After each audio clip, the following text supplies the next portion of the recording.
question sometimes arises, but most often not: baseball bat or sword? Well, if the situation happens to be zombie apocalypse, which it sometimes is, it's debatable. It's still debatable. Because a bat's really good, and you can just thwack somebody with it, and they do not want to be on the receiving end anymore. They don't want to fight that much longer if you thwack them good with a bat. If you hit them with a sword, they might not get up. Now, the problem is, zombies will eventually get up if you hit them with a bat. But not necessarily. Well, you see, if there's a swarm of zombies, you probably want a sword.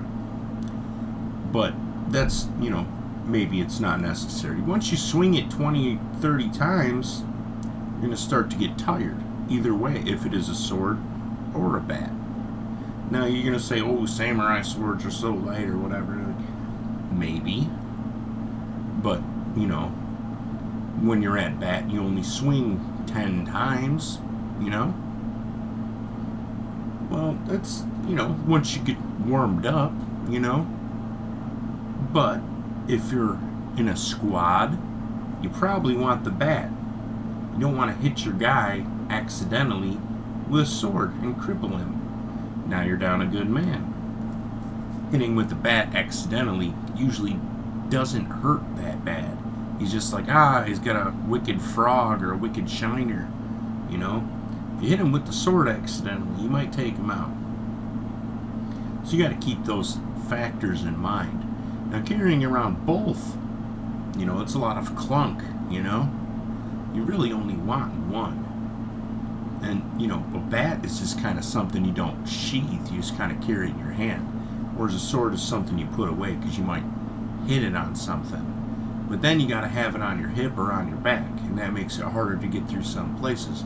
Whereas a bat, you just throw it ahead of you and, crawl through the tunnel real fast. With a sword, you might not be able to crawl through the tunnel at all. You might get caught. That's debatable too. But you can fight with a sword with one hand, but you can't really fight with a bat with one hand.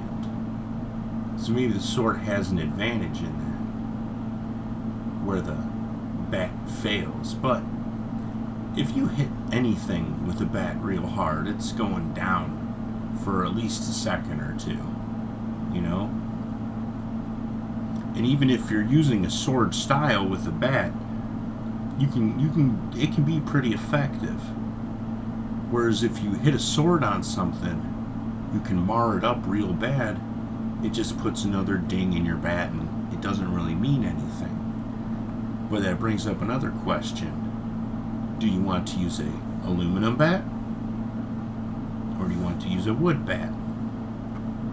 Well, that's up to the user too. What length of bat, What length of sword? What kind of heavy sword, light sword? Do you carry a short sword and a long sword? Do you carry a wooden bat and a steel bat? Do you carry around a golf bag like Casey Jones? I don't know. What can you possibly do? Well, eventually you're going to have to figure it out, I guess. If a zombie apocalypse happens, you're going to use the bat, or you're going to use the sword. Most people end up using some sort of a kitchen tool, I guess. Not everyone. They'll just grab their wall of guns or whatever, and that's fine. Wall of guns works for quite a long time. Eventually you might get down to that sword or bat equation, though. You should probably have that sorted out just in case. But that being said, does it matter? As long as you have one of them? Maybe, maybe not. Maybe you just need a good old Bowie knife, huh? Old reliable. Yeah, something as hard as a rock, as sharp as a razor. But that close quarters stuff, especially in zombies, gotta watch out.